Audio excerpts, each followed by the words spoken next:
سچ ہے محبت امتحان لیتی ہے، صبر کا اور انسانی ظرف کا۔ مجھے بھی اپنے شوہر سے بے پناہ محبت تھی کہ جس کی مثال نہیں ملتی تھی۔ اسی محبت کا نشہ تھا کہ ہم کسی کو خاطر میں نہیں لاتے تھے، گویا شوہر اور اپنا گھر میری کل کائنات تھی۔ جیون ساتھی کی سچی محبت کا امرت حاصل تھا، مگر محبت نے جب امتحان لیا تو میں اس امتحان میں ناکام ہو گئی۔ شادی کے 6 برس ہنستے ہنستے گزر گئے۔ ہمیں اولاد نہ ہونے کا کوئی غم نہ تھا کہ ہمارے بیچ ایک دوسرے کی ذات کی تکمیل کے لیے محبت موجود تھی۔ تاہم کبھی کبھی جب اپنی بہنوں کی گود میں بچوں کو کھیلتا دیکھتی تو دل چاہتا کہ میں بھی ان پھولوں سے دامن بھر لوں۔ یہ آرزو ایک پل کو سر اٹھاتی اور پھر محبت کی تپش سے پگھل جاتی۔ میری شادی کے 6 سال بعد سب سے چھوٹی بہن عارفہ کی شادی ہو گئی۔ 1 برس گزرا تھا کہ بیٹی کو جنم دیتے وقت وہ فوت ہو گئی اور اس کی 1 دن کی بچی حقیقی ماں کے سائے اور گود کی گرمی سے محروم ہو گئی۔ عارفہ کی نوزائیدہ کلی کو اب پرورش کے لیے ماں کی ضرورت تھی اور مجھے ایک بچے کی جو میری خالی گود کو اولاد کی مہک سے بھر دے۔ عارفہ کے شوہر نے مجھ سے التجا کی، آپا جس نعمت کو آپ ترس رہی ہیں اسے عارفہ اس دنیا میں لا کر خود قبر میں جا سوئی ہے۔ اب آپ میری بچی کو ماں کا پیار دے سکتی ہیں، میں اس کو کسی اور کے حوالے کرنے کا حوصلہ نہیں رکھتا۔ لمحہ بھر سوچے بغیر میں نے عارفہ کی بیٹی کو کلیجے سے لگا لیا کہ ہم 4 بہنوں میں وہ مجھ کو سب سے زیادہ پیاری تھی۔ بے شک میں اولاد کو ترس رہی تھی اور اس کی بیٹی ماں کی ممتا کو۔ اللہ نے عجیب سبب بنایا کہ میری بہن چلی گئی اور اپنے جگر کا ٹکڑا میری گود کی زینت کے لیے چھوڑ گئی۔ میں ننھی فلزہ کو لے کر گھر آ گئی۔ جہاں بہن کی وفات کا صدمہ تھا وہاں خدا نے اپنے تشکر کا سبب بنا کر فلزہ کو میرے گھر پہنچا دیا اور مجھ کو ایک بیٹی کی ماں بنا دیا۔ اولاد نہ دیکھی تھی تو اس کی محبت کا پتہ نہ تھا۔ جب باہوں میں بچی آ گئی، چشم و رو پیار کے ایک نئے جہاں سے آشنا ہوئی۔ ممتا کا جذبہ تو امر ہے، لیکن وسیع کے دل میں بھی ننھی فلزہ نے گھر کر لیا اور وہ اس کو پیار کرنے لگے۔ دفتر سے آتے ہی اسے گود میں اٹھا لیتے، پھر وہ مجھ سے چاہت بھری پذیرائی کے طالب ہوتے۔ تبھی لگتا کہ ان کو مجھ سے زیادہ اس ننھی معصوم کی دلکشی اپنی طرف کھینچ لیتی ہے۔ ان کو بیٹی سے والہانہ پیار کرتے دیکھ کر میرا دل فخر اور مسرت سے بھر جاتا تھا۔ وقت کے دبے پاؤں چلتے چلتے فلزہ ہم دونوں کی محبت بھری چھاؤں میں بڑی ہوتی گئی۔ گزرتے ماہوں سال کے ساتھ ساتھ اس بچی کا پیار ہمارے دلوں میں بڑھتا گیا۔ اب ہم خود کو بھلا کر اس کو چاہنے لگے تھے۔ یہ میری قسمت میری گود ہری نہ ہوئی تو ہمارے خواب اور ہماری ساری خوشیاں فلزہ کے ارد گرد گھومنے لگیں۔ مجھ کو رفتہ رفتہ احساس ہونے لگا کہ وسیع مجھ سے زیادہ بیٹی کو چاہنے لگے ہیں۔ عام حالات میں تو یہ کوئی غیر معمولی بات نہ تھی کہ باپ کا اولاد سے پیار ایک فطری امر ہے۔ مائیں ان باتوں سے خوش ہوتی ہیں، لیکن میں جانے کیسی ماں تھی کہ بیٹی پر اپنی ذات کو فوقیت دینے لگی تھی۔ اب میں واضح طور پر چاہتی تھی کہ میں تو فلزہ کو چاہوں مگر وسیع اس قدر نہ چاہیں کہ مجھ سے پہلے اس کی بات سنیں۔ حالانکہ قدرتی امر ہے کہ بچے اپنی معصومیت کے سبب ہی والدین کی توجہ اپنی جانب کر لیتے ہیں۔ یہ بات مگر میں ابھی سمجھ نہ پا رہی تھی، شاید اس لیے کہ میں خود فلزہ کو اپنی کوکھ سے جنم دینے کے تجربے سے نہیں گزری تھی۔ وہ اپنی معصوم اداؤں سے ہم کو لبھاتی تھی اور نت نئی فرمائشیں کرتی اور وسیع اس کی ہر فرمائش کو پورا کرتے۔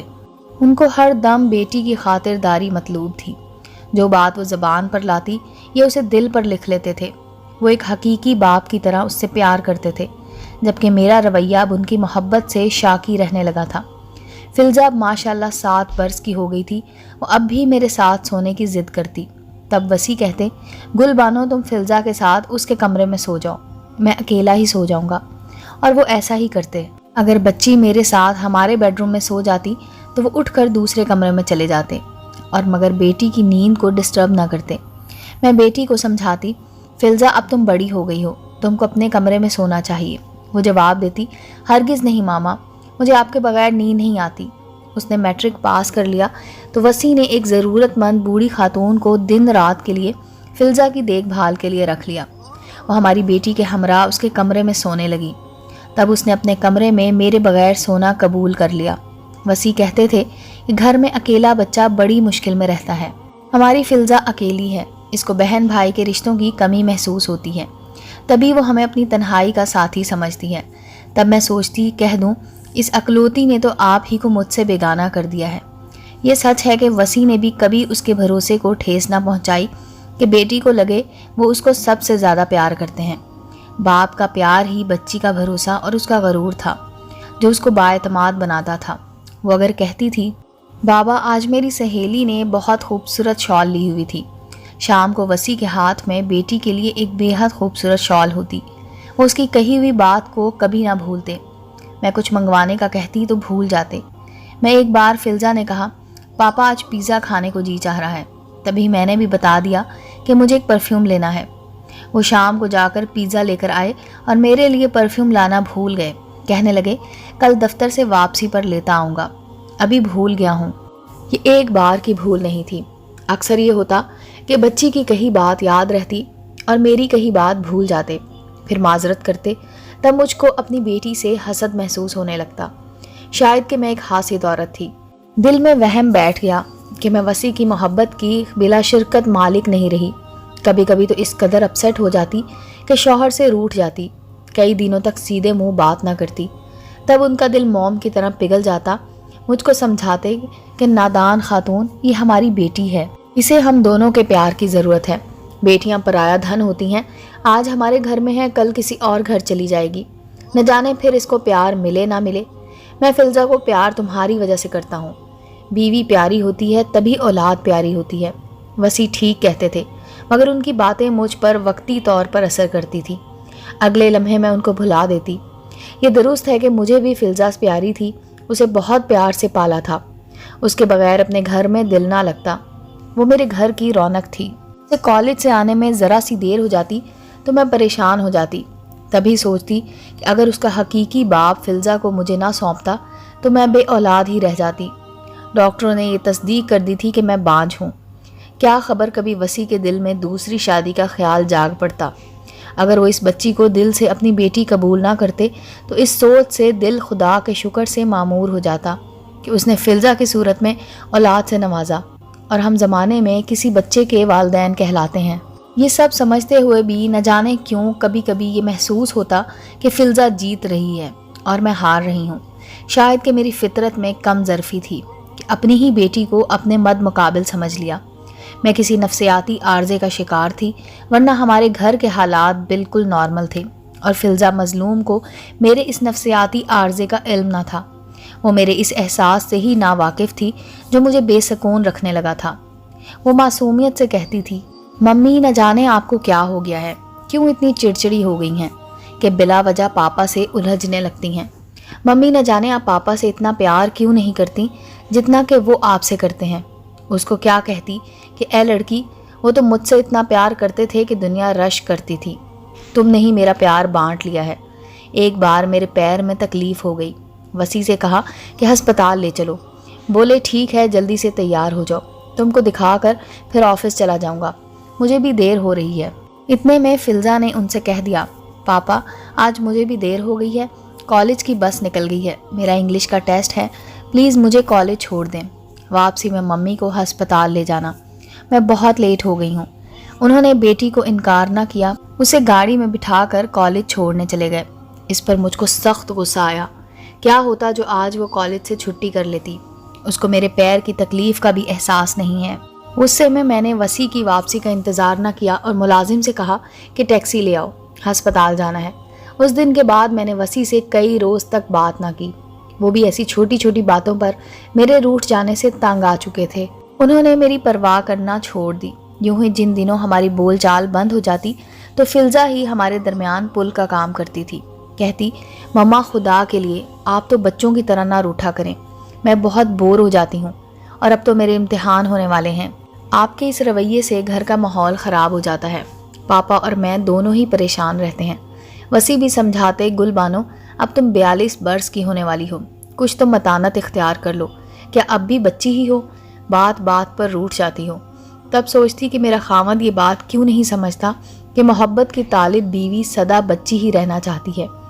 وسیع اس نقطے کو نہ سمجھ سکا کہ گھر میں اس کی محبت کی طالب ایک نہیں 2 بچیاں ہیں۔ اس طرح میرا صبر انتقام میں بدلنے لگا، اور پھر میں نے اس حسد کی آگ میں جھلس کر اپنی ہی نازوں کی پلی ہوئی کو اپنی عاقبت نا اندیشی کی بھٹی میں جھونک دیا۔